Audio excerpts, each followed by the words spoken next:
en un día también intenso, un día después del mandarriazo que dio Donald Trump y del que ayer le informamos de manera amplia y prácticamente, Alejandro, lo que ayer informamos y lo que ayer, pues sí, analizamos, se ha cumplido desde ayer mismo y hoy en el curso del día.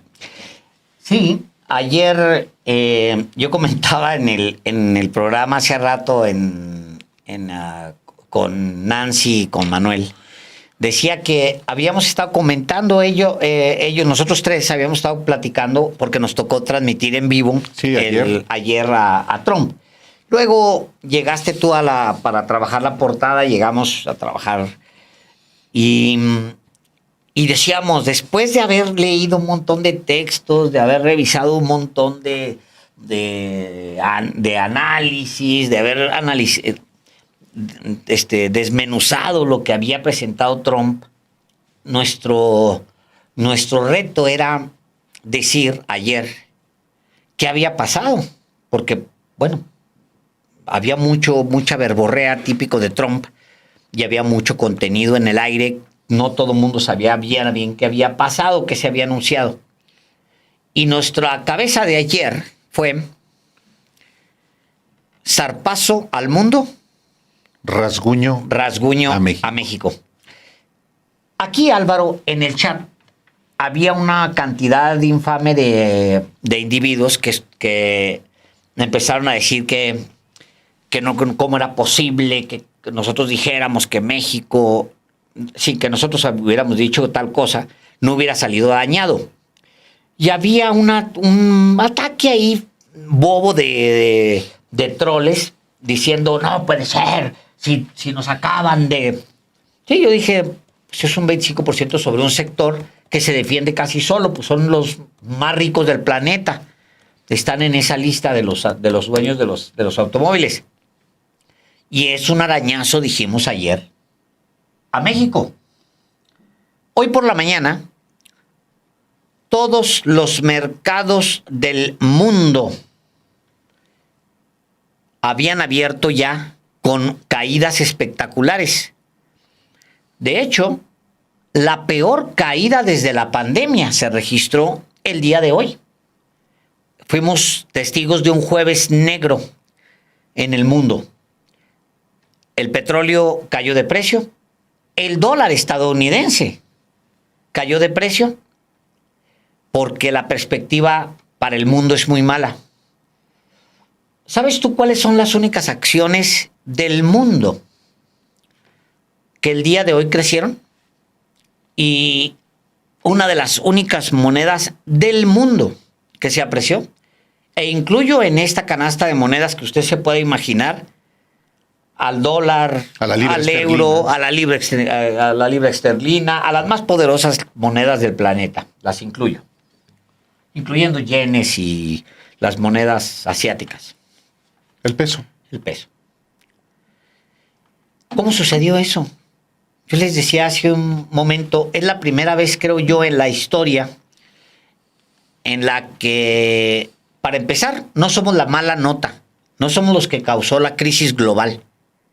Porque este país, se les olvida, ha provocado crisis globales. Cuando gobernaba Ernesto Zedillo, Álvaro, que asumió Ernesto Zedillo y acaba de dejar el otro miserable de Carlos Salinas el poder, nosotros fuimos los causantes de una crisis global. Ahora somos exactamente lo contrario. No somos la mala nota. Somos la única, de las únicas buenas notas que hay en un día como hoy donde todo se hunde. Hace exactamente 30 años, México había generado una crisis global, el llamado efecto tequila, como se le conoció al también llamado error de diciembre, que desató una crisis en México, pero también en el mundo, implicó un endeudamiento que hasta la fecha seguimos pagando. Le informamos apenas la semana pasada del FOAPROA, de cómo Ernesto Zedillo, el lunes de esta semana, envió al Congreso iniciativas para convertir en deuda pública el rescate de banqueros, empresarios, políticos.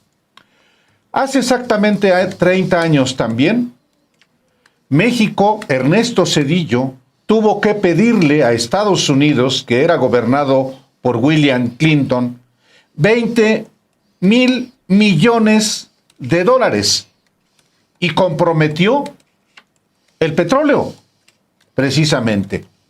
Solamente por ese préstamo México pagó más de 700 millones de dólares de intereses.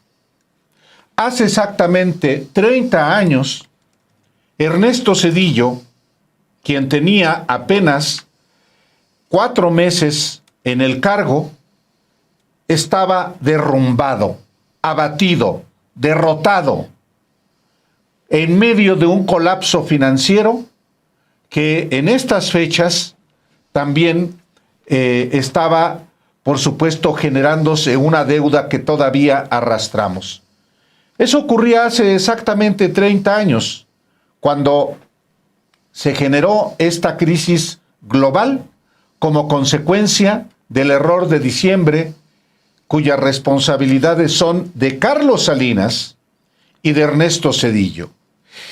Y 30 años después, en la actualidad, hay una crisis global, indiscutiblemente, un derrumbe de los mercados, un jueves negro. Y en el caso de México hay un contraste absoluto. Sí es importante tener memoria.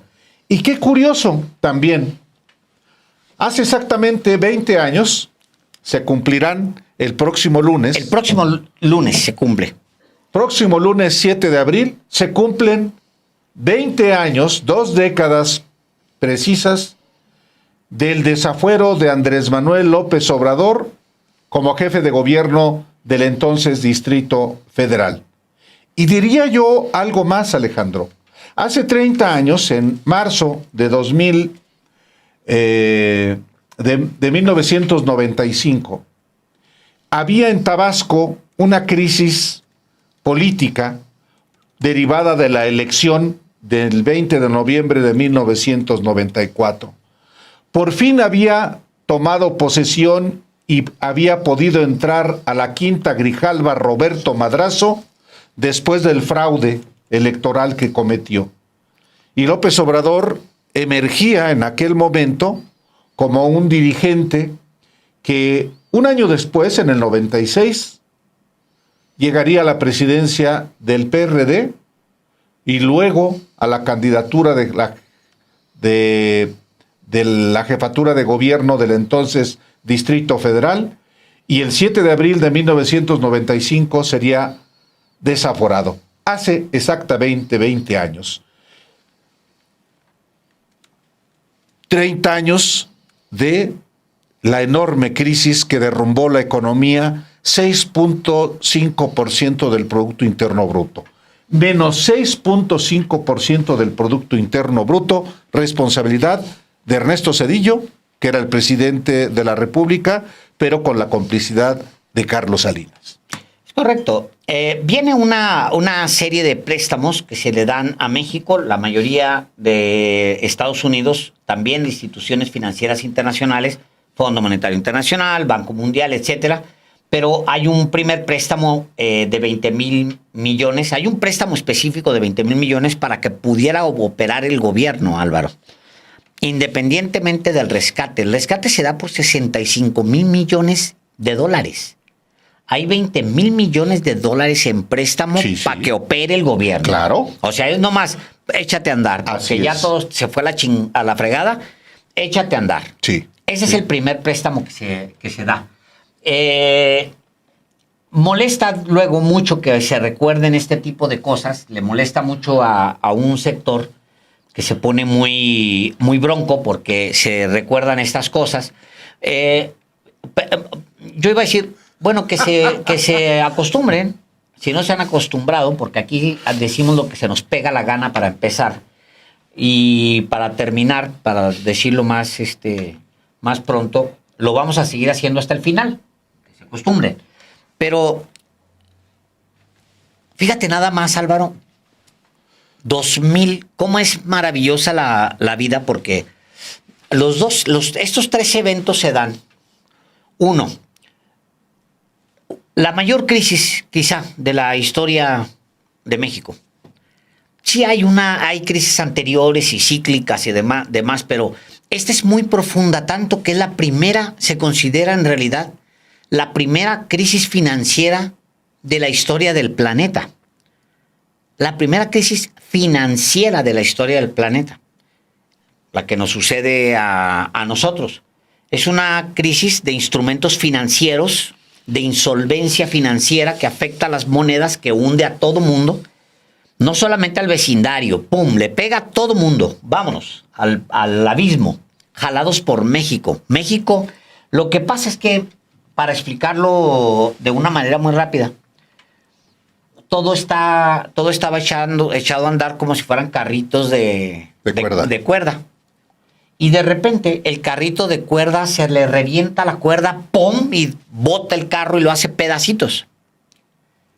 Entonces, todos los demás carritos de cuerda voltean a ver al carrito de cuerda de México patas para arriba y dicen, ¿qué fue eso? ¿Qué pasó? Y la percepción de riesgo se eleva y entonces viene una crisis financiera tremenda, tremenda. Hace 30 años. La resolvimos endeudándonos. Hace 20 años intentaron quitarle a México la posibilidad de que alguien que ofrecía una fórmula distinta llegara a la presidencia. ¿Qué ofrecía Andrés Manuel López Obrador hace 20 años, Álvaro? Un modelo distinto. Cuando escuchas el discurso de López Obrador sobre el desafuero en la Cámara de Diputados, sí, presidida por Manlio Fabio Beltrones. Presidida por Manlio Fabio Beltrones. Fíjense nada más qué poderosa es la memoria, qué privilegio poderlo estar diciendo el día de hoy. Hace 20 años, cuando escuchas ese discurso, te das cuenta, le reclama a Álvaro a una élite, le dice, ustedes se han repartido un país entero, ya no tienen ni qué vender y siguen vendiendo, siguen endeudando. Ustedes, les dice Andrés Manuel López Obrador en esa tribuna que él dice, aquí no es ni siquiera la máxima tribuna. 20 años después del desafuero, una mujer, para empezar, le cae una amenaza que no ha sido conjurada. No está conjurada completa porque es el mundo el que se hunde. Es probable que nos vaya a raspar duro. Sí nos va a raspar. Claro que nos va a raspar.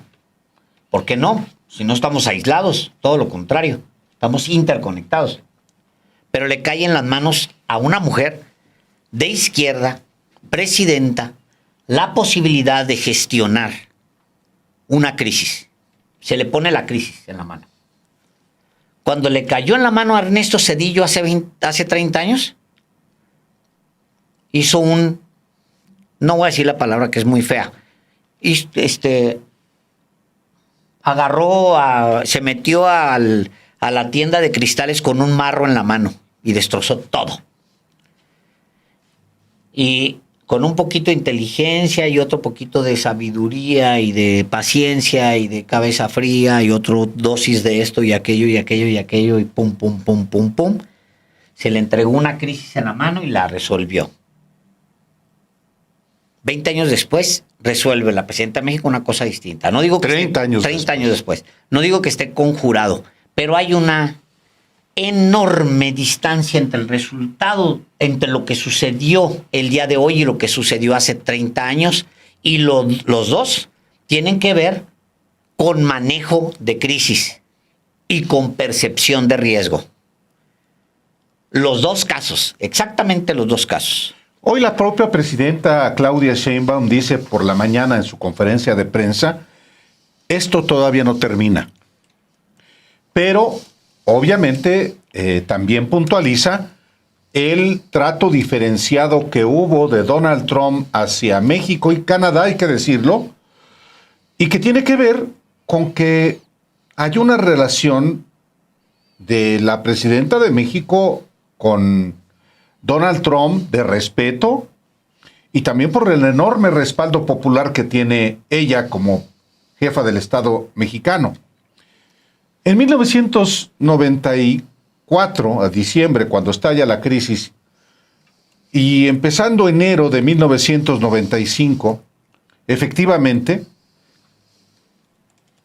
Zedillo busca a Estados Unidos, a Bill Clinton, quien apenas el año pasado recordó, a 3 décadas después, cómo fueron las cosas y por qué él tomó la decisión de prestarle 20,000 millones de dólares a México.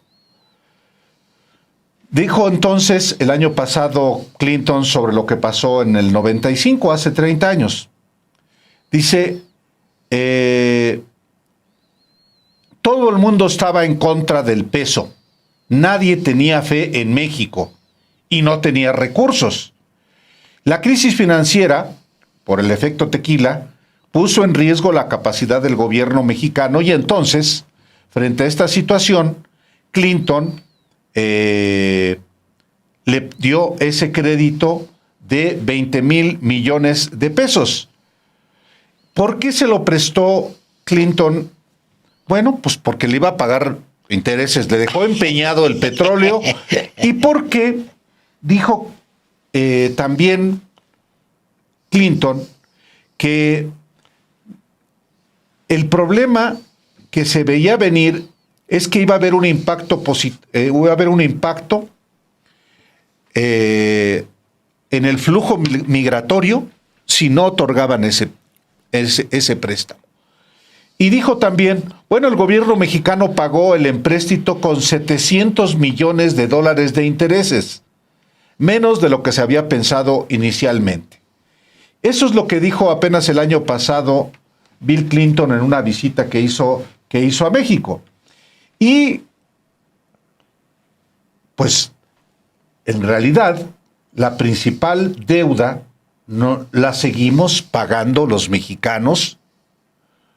Es la deuda que actualmente asciende, de acuerdo con el más reciente dictamen sobre los pasivos que maneja el IPAD, como se llama el organismo que maneja la deuda, y que asciende a 1,2 billones de pesos. Lo que se presupuesta cada año, alrededor de 50,000 millones de pesos, es solamente para pagar los intereses. No se está abonando al capital, es decir, a la deuda. Y bueno, una vez más, es preciso subrayar el contraste de lo que ocurrió en aquella crisis de 1994-1995 a lo que aconteció hoy.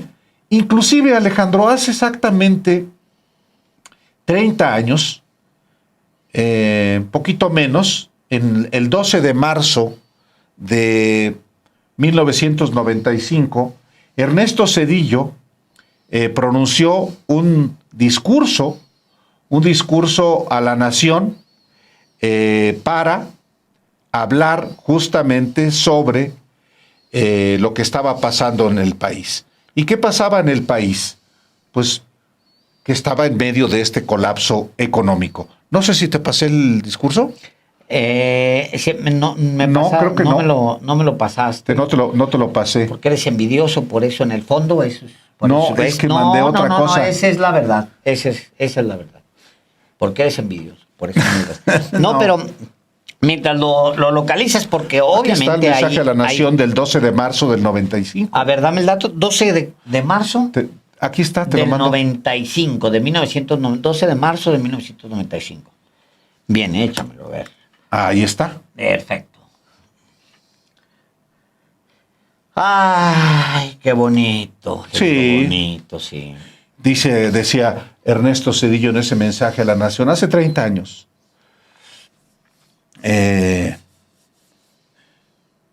Muchas gracias por recibirme en sus hogares. Porque te acuerdas que se hacían cadena nacional. Sí, es cadena nacional. Sí. Lo vas a agarrar desde el principio. Vamos a agarrarlo desde el principio. Sí. Muchas Órale. gracias por recibirme en sus hogares, dice Ernesto Zedillo.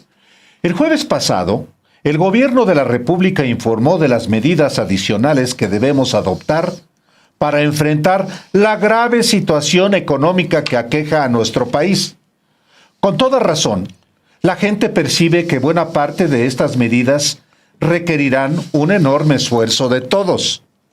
Efectivamente, se trata de medidas duras, dolorosas, pero transitorias. Por eso, es mi deber como presidente explicar por qué estamos tomando este camino. La crisis económica que estamos viviendo, decía Ernesto Zedillo en un mensaje a la Nación hace exactamente 30 años, es más grave de lo que se pensó a principios de este año. Se trata de una crisis que, si bien estalló con fuerza en diciembre, es resultado de desequilibrios que se acumularon a lo largo de varios años. Ello no nos desanima. Estoy seguro de que los mexicanos venceremos las adversidades y sabremos superar todos nuestros desafíos. No obstante, que desde que se manifestó la crisis se han tomado acciones firmes para enfrentarla y no obstante que ya han significado un gran esfuerzo de todos, la situación continuó deteriorándose. Tan solo en los primeros días de la semana pasada, se depreció severamente el valor de nuestra moneda en relación al dólar y se dispararon las tasas de interés. El deterioro y el descontrol de los mercados cambiario y financiero es una grave amenaza para los empleos en todo el país. Si no frenamos y revertimos el deterioro y el descontrol de las últimas semanas, nos arriesgaríamos a sufrir un colapso financiero y productivo que paralizaría la fuente de trabajo y la dotación de servicios. Ese colapso significaría la pérdida de millones de empleos, significaría cancelar las perspectivas de desarrollo para toda una generación de mexicanos. Estoy seguro de que nadie en México quiere que eso ocurra. Es mi responsabilidad enfrentar con decisiones firmes los problemas. Para resolver las dificultades que enfrenta nuestra economía, no existen caminos fáciles o agradables. Dice Ernesto Zedillo en este mensaje a la Nación hace 30 años. Otras opciones que se han propuesto para enfrentar la crisis, supuestamente sin sacrificio, en realidad nos llevaría muy pronto a un desempleo y a una inflación mucho más graves. Frente a estas opciones, el programa anunciado por el gobierno es que, pese al esfuerzo que exige, constituye el camino más corto y con menos sacrificios para superar la crisis. Como ya no contaremos con los cuantiosos recursos externos que llegaron en años anteriores, solo podremos echar a andar la economía con nuestros propios recursos, lo cual, perdónenme que abro un corchete, es una profunda mentira de este señor. Esto es lo que va a exigir un gran esfuerzo. Es cierto que el esfuerzo que se requiere es muy intenso, pero también es cierto que será transitorio, dice él.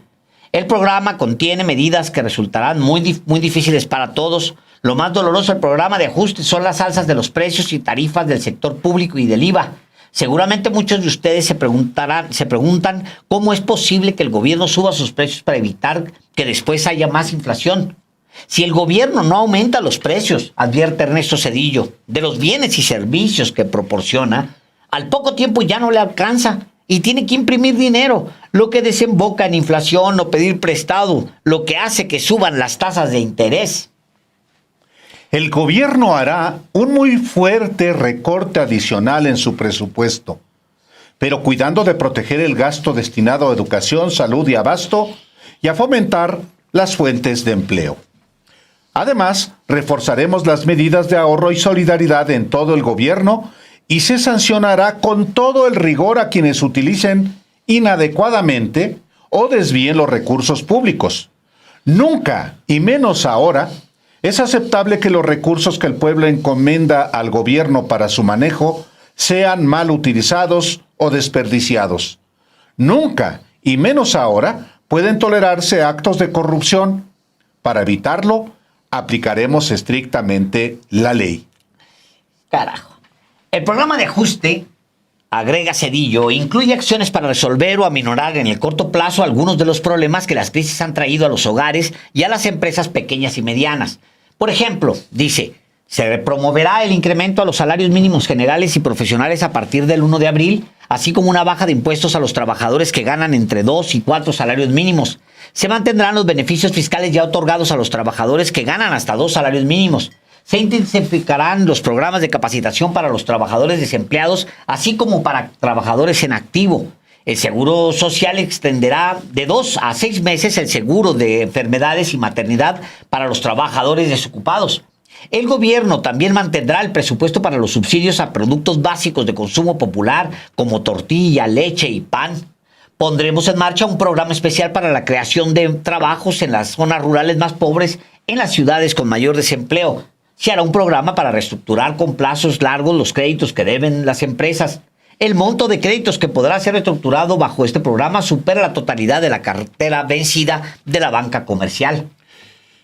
Y escuchen este párrafo del discurso de Ernesto Zedillo en aquel 12 de marzo de 1995. Sí, hace 30 años.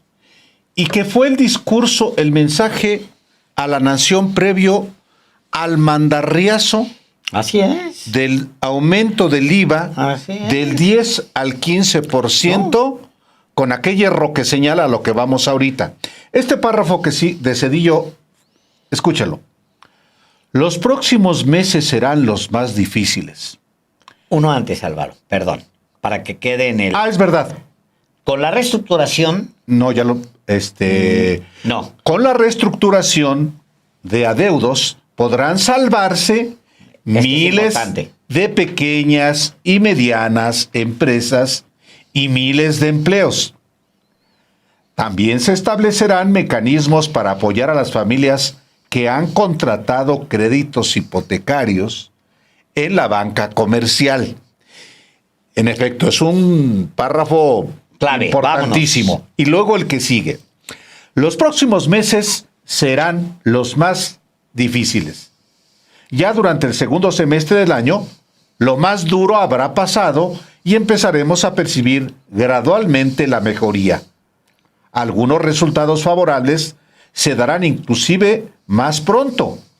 El cumplimiento sistemático de las medidas anunciadas frenará la especulación financiera y ayudará a restaurar la confianza que merece nuestra economía. En comparación con los niveles alarmantes de hace unos días, el tipo de cambio de nuestra moneda irá recuperando parte de su valor en las próximas semanas. Al ocurrir esto, comenzarán a reducirse las tasas de interés. Si cumplimos el programa de ajuste con disciplina y constancia, en unos meses habremos despejado por completo la amenaza de un colapso financiero y productivo. Tendremos una perspectiva económica mucho más distinta a la de ahora, dice Zedillo. En esa perspectiva será la de la recuperación económica, que nos dará la capacidad de generar empleos o ir recobrando gradualmente los ingresos de trabajadores, campesinos y empresarios que han perdido durante la crisis.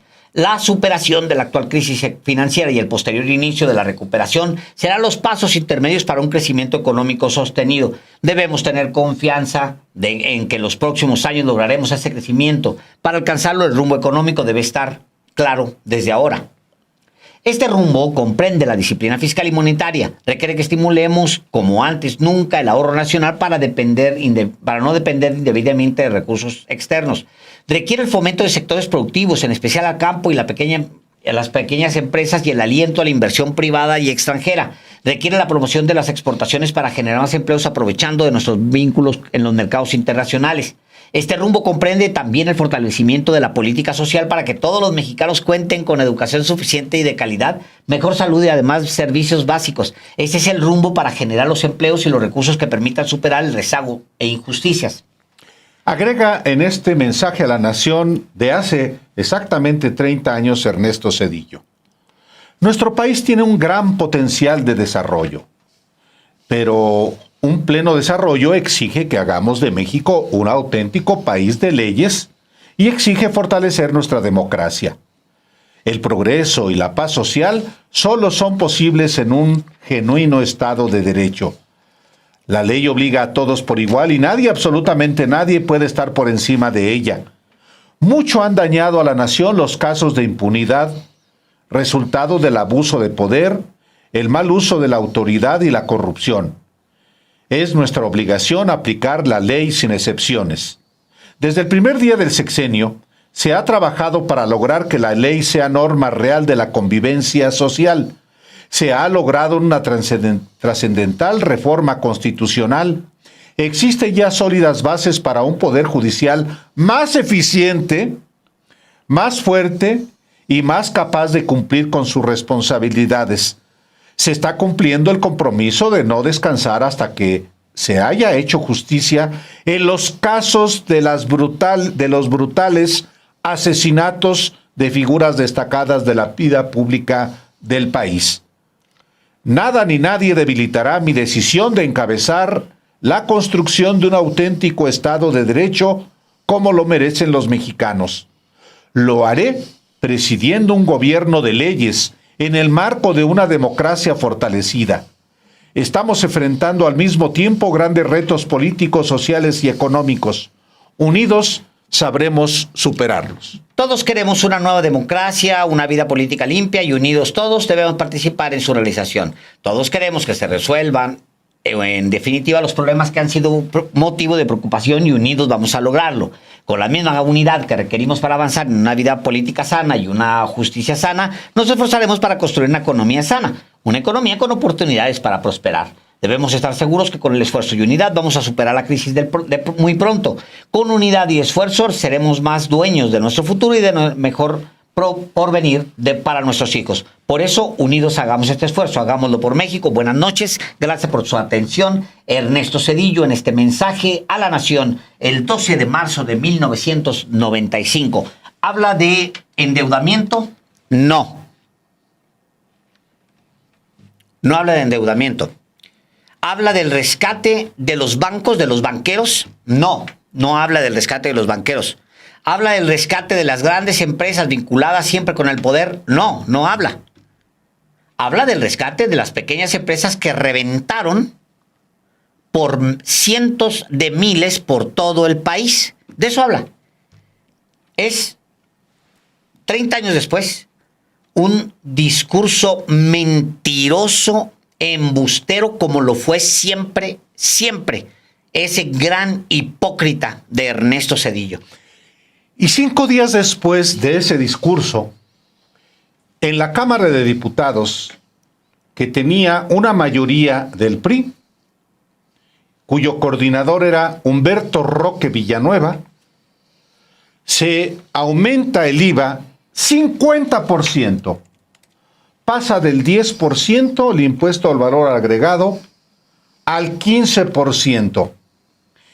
Es aquella imagen grotesca de Humberto Roque Villanueva, a cuya derecha está un personaje que después sería gobernador de Nuevo León, Natividad González Parás. ¿Y atrás? Y atrás un personajillo que hoy está en Morena.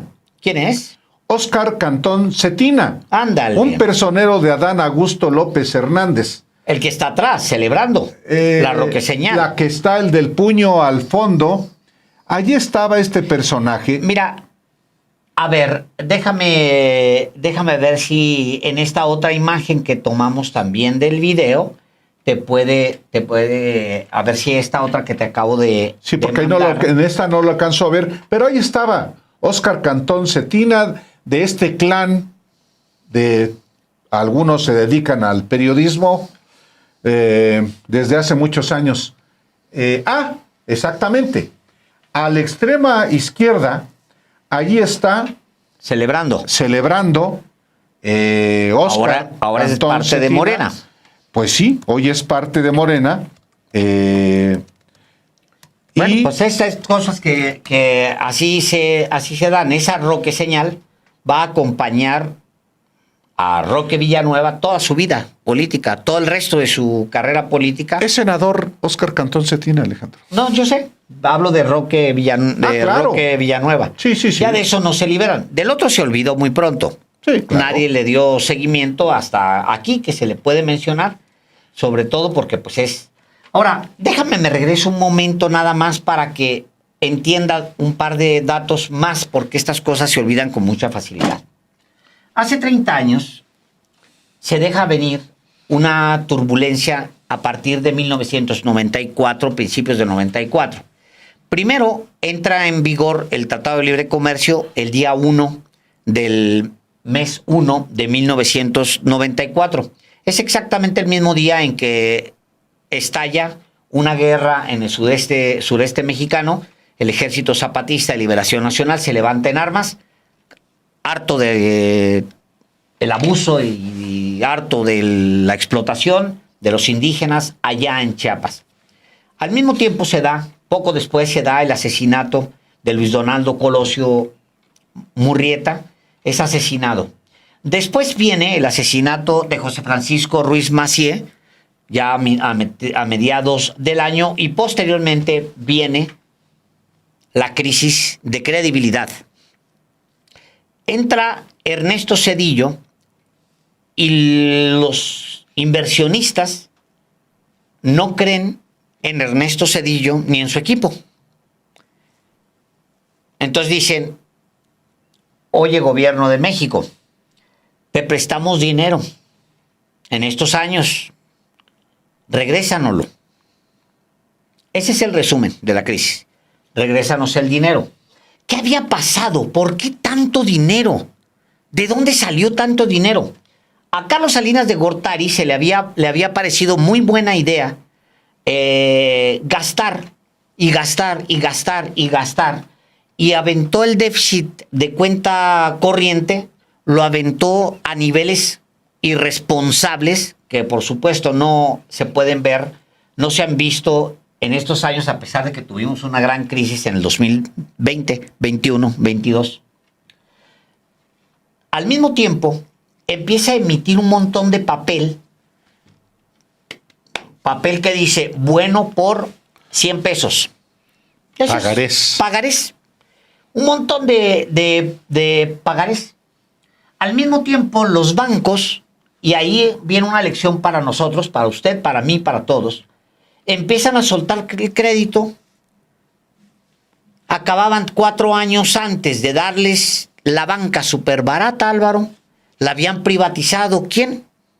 Salinas. Carlos Salinas, su amigo, el amigo de los banqueros, había privatizado y estaban soltando el crédito como si fueran enchiladas. Entonces usted pasaba por enfrente de un banco y salió un señor y le decía, tenga tarjeta de crédito, tome, gástese. La cartera vencida, que significa el número de tarjetas de créditos que quedaron sin pagar, a esas alturas era de 40%, la insolvencia, la cartera vencida. El 40% de todas las tarjetas ya no se pagaban, ya nadie pagaba tarjetas. O sea, era uno de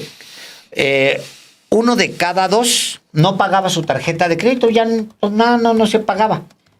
Todo eso, cuando llegó el fin del sexenio de Carlos Salinas y asumió este otro señor, Zedillo, y dijeron los inversionistas, los que habían financiado el déficit de cuenta, habían financiado todos los bonos emitidos por México, habían financiado a la banca, dijeron, oigan, ustedes están celebrando con mucha anticipación que ya son primer mundo, pero traen un montón de pobreza, se están matando entre ustedes, ya hay otro presidente, échenme por favor mi dinero, yo quiero mi dinero.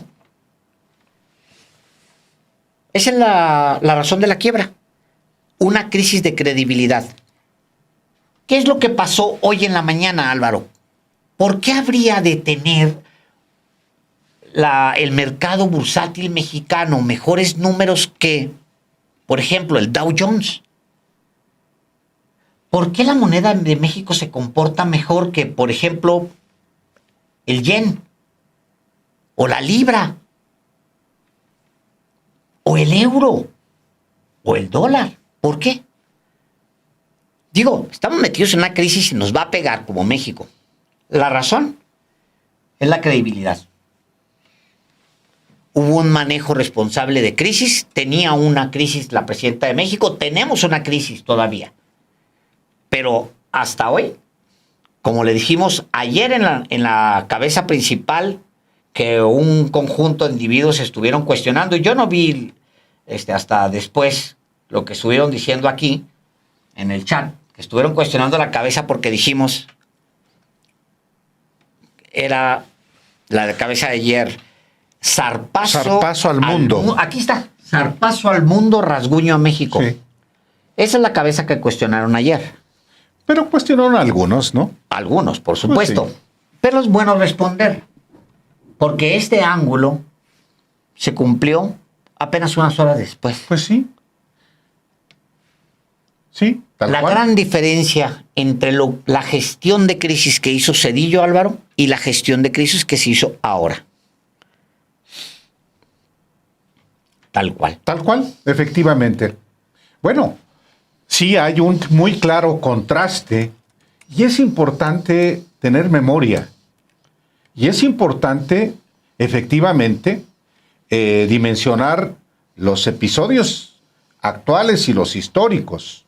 Sí, porque resulta que el México no comenzó hoy. Y hay episodios en la historia que han hecho que nuestro país no desarrolle todas sus capacidades por decisiones que se toman. Y por eso es importante que a 30 años del colapso económico que vivía México y que se extendió a todo el mundo, se contraste con lo que hoy está ocurriendo también en el mundo y en México.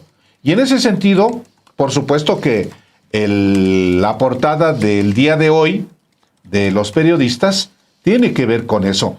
Esta portada, 30 años de diferencia, 1995, 2025. 30 años. ¿Qué ha pasado en 30 años? Bueno, usted que nos, algunas personas, pues seguramente no habían nacido todavía en el 95, otras, tú ya estabas grandecito, Alejandro, en aquel momento. Sí, ya tenía 18 años.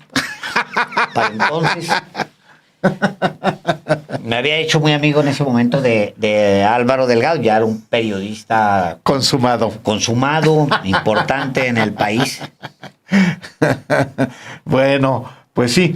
En fin, había publicado, por cierto, Alejandro, estaba yo ahorita buscando del 95, y ahora que mencionabas tú que hace 30 años lo que ocurrió con el aumento del IVA, y me acuerdo del 95, ¿tú te acuerdas que también en febrero de ese año, la PGR encabezada por un panista, por Antonio Lozano Gracia, y cuyo jefe de prensa era el cuñado de Felipe Calderón, obtienen órdenes de aprehensión para ir contra el subcomandante Marcos?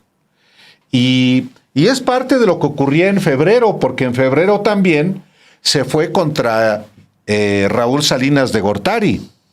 Entonces, es parte de la historia de hace 30 años.